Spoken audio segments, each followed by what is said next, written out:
भारत एक अतरंगी देश है, इसमें कोई दो राय नहीं है। यहाँ पर आपको बड़े से बड़ा ठग देखने को मिल जाएगा, बड़े से बड़ा भक्त भी देखने को मिल जाएगा।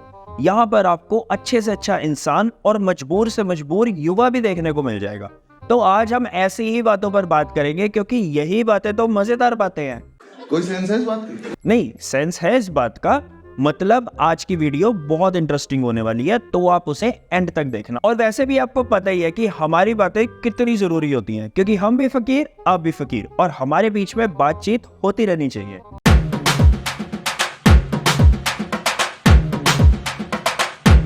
हम्बा हम्बा रम्बा रम्बा कम्बा कम्बा। तो अब कहां से शुरू करें? डिजिटल इंडिया से, सरकार के बड़े बड़े वादों से, नीतीश बाबू की पलटी से, हेमंत सोरेन की गिरफ्तारी से। मतलब इतना कुछ है बात करने के लिए।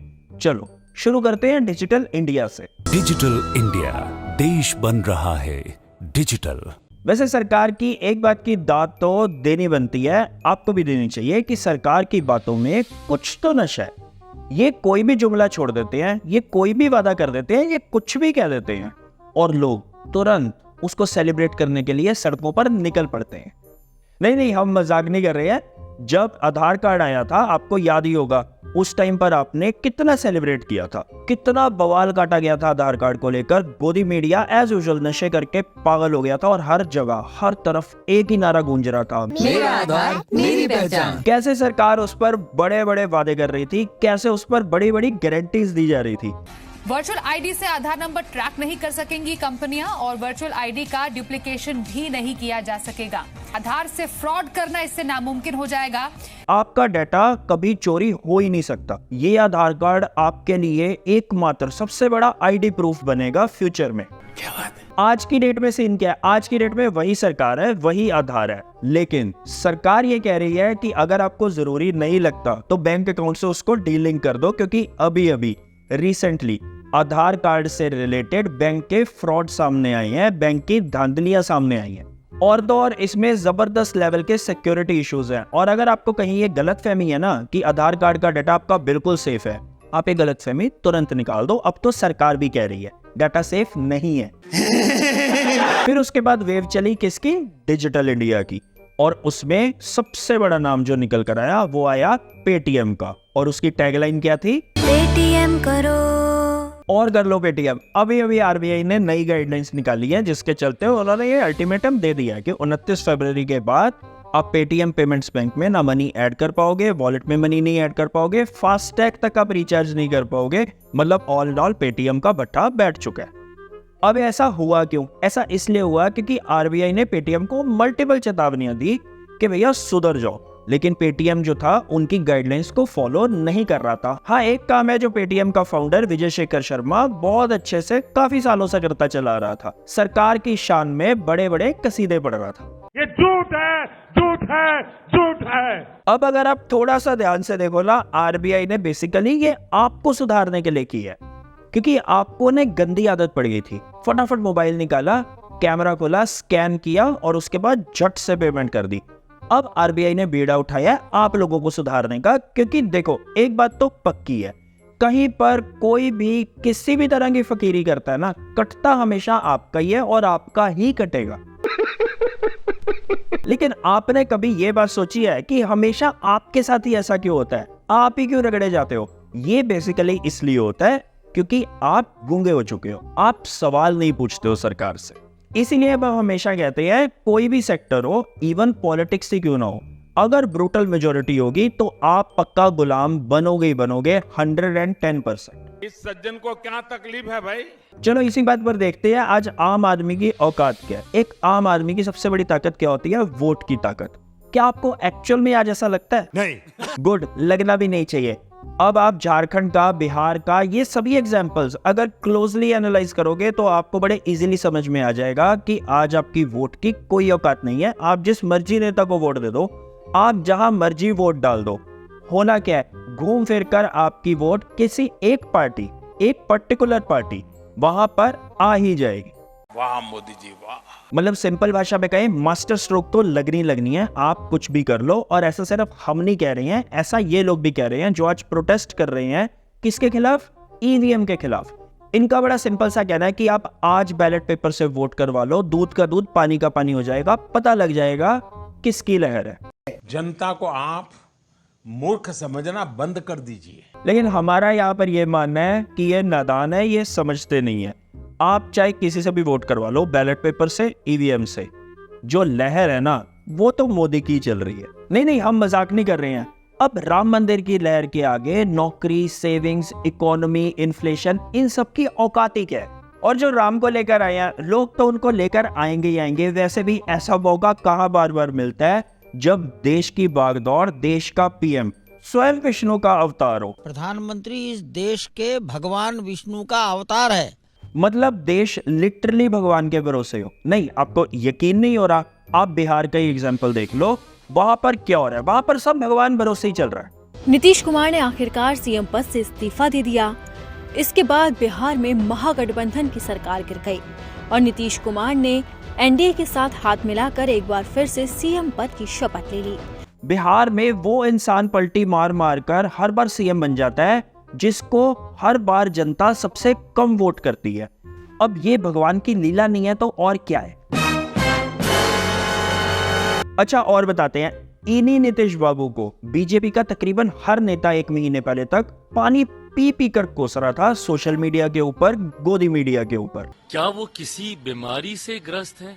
क्योंकि इस तरीके की भाषा का इस्तेमाल कोई सामान्य व्यक्ति नहीं कर सकता। नीतीश जी के पास क्या है कि नीतीश कुमार जी अब रद्दी माल हो चुके हैं। और आप इतनी बोली जनता, आप वाकई उनकी बातों पर यकीन कर रहे थे कि एक्चुअल में ये नेता एक दूसरे को कोस रहे हैं। चूतिया बनाया तुमको। और एक मजे की बात बताते हैं, वो शायद आपने नोट नहीं की होगी कि बिहार के अंदर सुबह नीतीश बाबू ने इस्तीफा दिया, शाम को उन्होंने नई अलायंस ज्वाइन करी और उसके बाद उनकी एज सीएम दोबारा ओथ भी हो गई।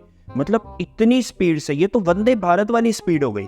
मुझे क्रेडिट नहीं चाहिए। वहीं आप दूसरी तरफ आ जाओ, झारखंड के अंदर। झारखंड में हेमंत सोरेन को ईडी ने गिरफ्तार किया, उन्होंने इस्तीफा दिया। उसी के साथ चंपई सोरेन, वो अपनी मेजोरिटी साबित करने के लिए गवर्नर से टाइम मांगते रह गए, लेकिन ना, हमारे गवर्नर साहब बहुत बिजी थे, पता नहीं क्या कर रहे थे पर बहुत बिजी थे। 18 घंटे तक झारखंड के अंदर कोई सरकार नहीं थी। गवर्नर को लेटर्स भी लिखी गई, बार बार उनसे टाइम मांगा गया। इनफैक्ट चंपई सोरेन और उनके विधायक अपनी वीडियोस बना बनाकर उसमें काउंटिंग कर कर दिखा रहे थे कि उनके पास कितनी मेजोरिटी है, और उन वीडियोस को वो सोशल मीडिया पर भी पोस्ट कर रहे थे। फिर भी झारखंड के गवर्नर ने इतनी स्पीड नहीं दिखाई। क्यों? शायद भगवान का ऊपर से ऑर्डर नहीं आया था। लेकिन यहां पर हम गलती ना गवर्नर की मानते हैं ना किसी और की। हम आपको बताते हैं एक्चुअल में गलती है जनता की। क्या बोला तूने? नहीं, सच्ची। आप एज जनता नेताओं के अंदर दीन ईमान ढूंढने बैठ जाते हो, लेकिन आप एक बात भूल जाते हो कि हर नेता जो होता है ना, वो बचपन से अपने अंदर एक हसरत को लेकर चलता है। कैसी हसरत? सत्ता की मलाई चाटने की हसरत। अब नेता को जब सत्ता की मलाई खाने को मिलेगी तो आप खुद बताओ, वो आप लोगों के लिए धक्के क्यों खाएगा? बात तो सही है। चलो इसी बात पे ना आपको एक जनसेवक दिखाते हैं। इन भाई साहब का नाम है बाल मुकुंद आचार्य। ये जयपुर के हवा महल से अभी अभी ताजे ताजे बिल्कुल फ्रेश विधायक बने हैं। लेकिन नॉन वेज रोड पे बेच सकते हैं क्या खुले में? और जब से भाई साहब ये विधायक बने हैं ना, बस इन्होंने कोई ना कोई बवाल काट रखा है। तो इसका अर्थ ये उंगली किसको दिखा रहे हो आप? ये उंगली किसको दिखा रहे हो आप? उंगली किसको दिखा रहे हो आप? थाने में आके दादागिरी करोगे क्या? अभी आपको इनका एक लेटेस्ट बवाल बताते हैं। राजस्थान में अभी ये भाई साहब एक स्कूल फंक्शन के अंदर गए थे, वहां पर हिजाब को देखकर ना ये एकदम भावुक से हो गए। इन्होंने हिजाब पर सवाल उठाया तो उठाया, उसके बाद जाते जाते इन्होंने जय श्री राम के नारे भी लगा दिए। अब इससे हुआ क्या? इससे जो स्कूल में पढ़ने वाली बच्चियां थी वो आंदोलित हो गई, वो प्रोटेस्ट पर उतर गई। उनका ये कहना है कि ये भाई साहब खुद तो संसद के अंदर भगवा रंग के कपड़े पहनकर जाते हैं और हमारे हिजाब पर ये क्यों सवाल उठा रहे हैं। पहली बात तो स्कूल शिक्षा का घर है, वहाँ पे धार्मिक नारे लगवाए क्यों गए? और दूसरी बात, वहाँ पे हमें हिजाब की आपत्ति जताई गई है कि लड़कियाँ हिजाब में नहीं बैठेंगी, हिजाब से सारा माहौल खराब कर रखा है। देखो, हम समझते हैं ये बच्चे हैं, जोश में हैं और ये प्रोटेस्ट करने के लिए उतर गए। इनको अभी इतनी समझ नहीं है कि ये जो नेता नाम का प्राणी होता है ना, ये जनता को सब कुछ बता सकता है कि उसको कैसे चलना है, कैसे रुकना है, कैसे उठना है, कैसे बैठना है, क्या खाना है, क्या पहनना है। और वहीं जब जनता पलटकर इनके ऊपर कोई सवाल उठा देती है ना, तो बस ये भावुक हो जाते हैं। हम घर में घुस के मारेंगे। देखो अब इसमें कौन सही है कौन गलत है इस पर हम कुछ नहीं कह रहे हैं, ये आप खुद तय करो।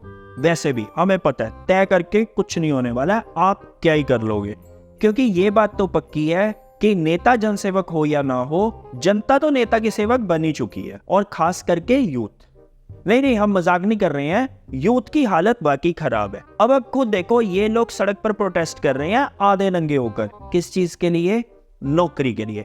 अच्छा, दूसरी तरफ सरकार ने 5696 पद रेलवेज में निकाले, अब उसके ऊपर एक अलग प्रोटेस्ट चल रहा है। उनका ये कहना है कि सरकार ने जो ये 5696 पोस्ट निकाली है असिस्टेंट लोको पायलट की, ये बहुत कम है, क्योंकि ये पोस्ट जो निकली है ये 6 साल के बाद निकली है, और उसके बाद भी इतनी कम पोस्ट। हर साल 30,000 35,000 इस तरह से करके आता था। अभी 6 साल के बाद जो वैकेंसी आया है वो सिर्फ 5600 कुछ वैकेंसी आया है। गलत तरीका है कि आप स्टूडेंट पे लाठी बरसा रहे हैं। अरे वो अपने हक के लिए नहीं बात करा, सरकार से बात करा, सरकार को उस पर ध्यान देना चाहिए। लेकिन उनको इसमें अच्छी बात ये नहीं दिख रही है, भले ही 6 साल बाद सही, भले ही इलेक्शन से जस्ट थोड़ा सा पहले ही सही, सरकार ने पोस्ट तो निकाली। बिल्कुल आपने मेरे दिल की बात बता दी। लेकिन जो बच जाएंगे उनके लिए और कितनी अच्छी अच्छी अपॉर्चुनिटीज हैं जो सरकार ने निकाली हुई हैं। वो हिंदू रक्षक बन सकते हैं, वो गौ रक्षक बन सकते हैं, किसी पार्टी के कार्यकर्ता बन सकते हैं, किसी रैली किसी भीड़ का हिस्सा बन सकते हैं, और तो और कुछ नहीं मिलता पकौड़े ही तल सकते हैं। अब अगर आप ये कहोगे कि आपको तो सरकारी नौकरी चाहिए, तो वो सरकार कैसे करेगी? उसके लिए सरकारी सेक्टर भी तो हो, वो तो सरकार ने बेच दिए। देश संकट में है। नहीं, आप किसी से आज भी सड़क के ऊपर चलते हुए पूछ लो तो वो आपको एक ही बात कहेगा कि इंडिया तो तरक्की कर रहा है, इंडिया में तो कोई कमी है ही नहीं है। मत भूलो कि भक्ति और पागलपन में अधिक अंतर नहीं होता। देखो अब वैसे भी काल चक्र तो घूम ही चुका है, तो आप नौकरी के लिए भी थोड़ा घूम लो। हो सकता है आपको देश के बाहर जाकर ही नौकरी करनी पड़ जाए, जैसे इजराइल जा रहे हैं लोग वॉर जोन के अंदर नौकरी करने के लिए। और वैसे भी आप थोड़ा टाइम वेट कर लो, गोदी मीडिया आपको ये भी यकीन करवा देगा, आज के यूथ को ये भी यकीन करवा देगा कि अगर वो भक्ति में मन लगाएंगे ना तो उनको भूख भी नहीं लगेगी, और भूख नहीं लगेगी तो उसके लिए नौकरी भी नहीं चाहिए होगी। काम का ना काज का, दुश्मन अनाज का। और वैसे भी हमें पता है कि यूथ का बिल्कुल इंटरेस्ट नहीं है पॉलिटिक्स में, लेकिन यूथ बिल्कुल फिक्र ना करे, वो इंटरेस्ट पॉलिटिक्स में दिखाए या ना दिखाए, नेता उनमें बहुत इंटरेस्ट दिखाते हैं, और ये आग आज नहीं तो कल आप लोगों के मोहल्ले तक पहुंचेगी ही पहुंचेगी। बाकी आप फिक्र मत करो, हमें यकीन है आज नहीं तो कल यूथ को आपको सच तो दिख ही जाएगा, क्योंकि India is great, be healthy be happy. बाकी तू बोल दे। एक ही थाली के सब चट्टे बट्टे हैं, नीचे देख बेटे कितने यहाँ पे गड्ढे हैं। राम जाने क्या होगा इस देश का, डर कर ये लाना चाहते राम राज्य है। दुर्भाग्य है देश की जनता का, एक बेटा गांधी का एक बेटा गंगा का, एक दूसरे से लड़कर लोग धर्मों में कर रहे अपमान ये लोग तिरंगे का।